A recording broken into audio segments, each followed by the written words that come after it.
Thank you, Annie. Thank you to the VSEA for the extraordinary service that you provide to the taxpayers of Vermont. I want to tell you that if you are feeling unappreciated, I am here as the leader of the Senate to tell you that not only do we appreciate you, but we know you make an extraordinary sacrifice every day to deliver the services that make Vermont great. And I can't tell you how grateful we are to you for the work that you do. So let's give you a hand.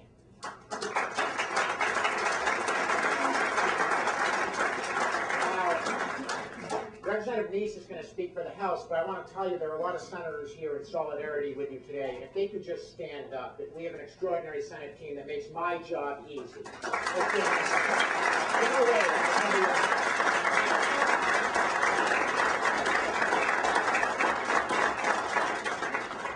Special thanks to our Majority Leader, John Campbell, our Assistant Leader, Claire Eyre, and all of the other senators who have done such a hard job on your behalf.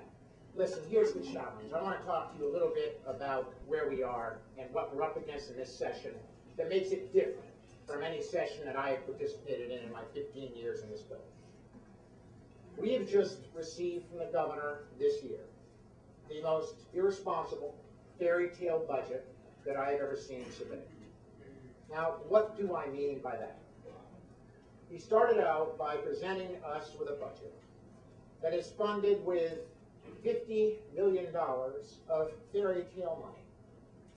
The assertion is that somehow if we lease our lottery to Wall Street, get rid of the state employees, and bring on the great wisdom of Wall Street, that we will be doing a great service to Vermonters.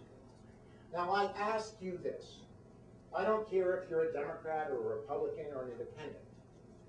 What rational person would look at the world that we have today, would look at America as it is today, would look at the struggles that we're facing, paying our bills, paying for our oil, paying for our electricity, paying for our health care, paying for our food, paying for our automobiles, and paying for Wall Street's subprime mortgage mess, and conclude that the best thing we can do from a public policy perspective is lease our best performing state asset to Wall Street. What rational person would make that decision?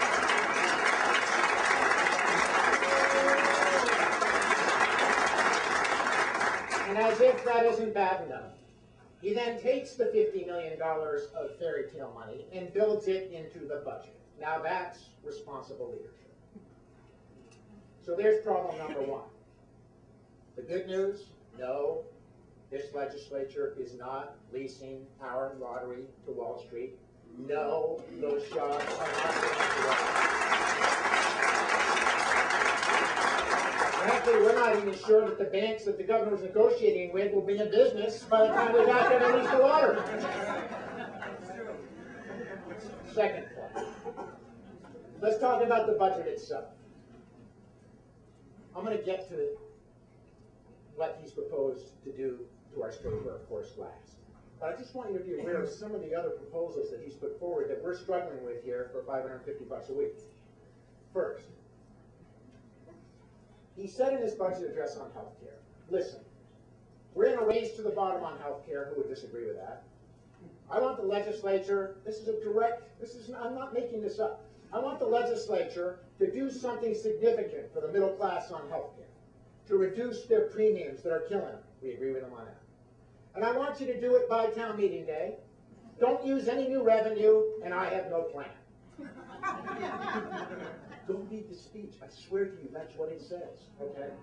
In the same budget that came out a few weeks later, here's his proposal to reduce your health care payments. He reduces the payment to providers and doctors by $16 million. And when we challenged him on that, he said, oh, don't worry, they can absorb it. This is the same governor that every single campaign that he's run has identified a true problem, that both the federal and state government shift costs to providers, which ends up in your health care premiums, driving up health care premiums, and providing a tax on any Vermonter who buys health care insurance. $16 million. The next breath, he says, listen, I want you to take $7.6 million to fund a new program called Catamount for the folks who are struggling to pay for health insurance. Now, who here would disagree with that? None of us. So when they designed Catamount, and I wasn't here, they passed a great plan, and they said, you know, for the folks at 200 to 300% of poverty, that's people making between $50,000 and $65,000 a year, we're going to get a federal waiver from Washington to make sure that we can use federal Medicaid dollars to make that payment. Now, needless to say, that was necessary to get a waiver from the Bush administration. Now, the Speaker of the House didn't think that she was the best person to reach out to the Bush administration for that waiver. And I didn't think I was the best guy. Frankly, I'm the only legislative leader of any chamber in the country that actually sent a resolution down to Washington to impeach those boys. I didn't think I was the guy that would get them. So the governor told us, and I want to thank our senators for supporting that resolution. They opposed. So that left us in a small box. There was really only one person who had the qualification to do that. He happened to have chaired both the Bush and Cheney's election campaigns both times they ran. When he goes to Washington, I stay at Motel 6. He stays at the White House. We thought he had a better shot, all right? They said no. So what did he say? He did what any Vermonter would do. He said, we'll just pay for it out of Vermont taxpayer money. We can do that. Now, you know, in good times, we could. But the fact of the matter is, while he's proposing to take $7.6 million of taxpayer money to pay for the 200 to 300%, he proposes in the same budget, in the fine print, to take $5.6 million from the poorest of the poor, the children on Dr. Dinosaur, the folks that you're working so hard to provide services for, and says they can pay that $5.6 million to take care of the slightly less poor that are setting up this new program for. It's just not smart. It's not good government. It's not good management. So that's health care, all right? Now let's just take public safety. Now I know that there is no one that has worked harder and contributed more to public safety in this state than your president, Bill Harkins. But when the governor ran originally against Doug Racine 6 years ago, and he ran against Clavell 4 years ago, and he ran against Scudder Parker 2 years ago, in every campaign he said, you know, we're losing the battle of safety in this state. We're having crimes that we never thought, I can tell you, I never thought I would have seen as a child growing up in Windham County. Drug-related, grain-related, and arrest. And I am not, if you elect me governor, going to make the mistake of underfunding the state police force so that we don't have troopers on the roads to protect Vermonters, and that's a fairly basic concept. I can give you 6 quotes where he said this in different places. Now guess what his budget does?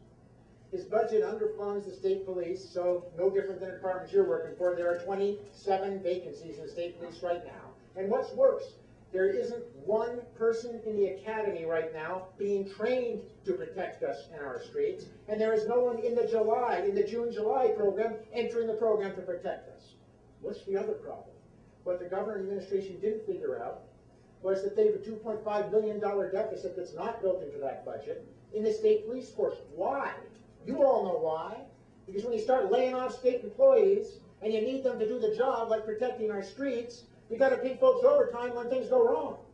And the result is you not only have a overworked state police force, a tired state police force trying to protect Vermonters, you got 27 vacancies and a $2.5 million deficit because you're paying them overtime. I mean, hello, folks. All I'm telling you is I don't want you to feel alone.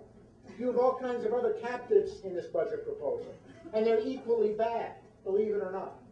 So our job in this legislature, and I won't go on and on, and I can go on and on, I'll give you one more. He gave an impassioned speech about LIHEAP. Who here is against LIHEAP? It's the low-income heating program to keep Vermonters from freezing in their homes when oil was pushing $4 a gallon. I mean, who's against that? So the governor goes out and says, you know, we got to do something about that. You know what his budget has in it for LIHEAP, the 09 budget? Beautiful speech, but there's no money there. You know, I can give you 20 examples like that. I figure that we have about an $80 million problem. Let's talk about the layoffs, or the restructuring, as it's called, the vernacular. Listen, the approach to the restructuring of state employees had about as much planning before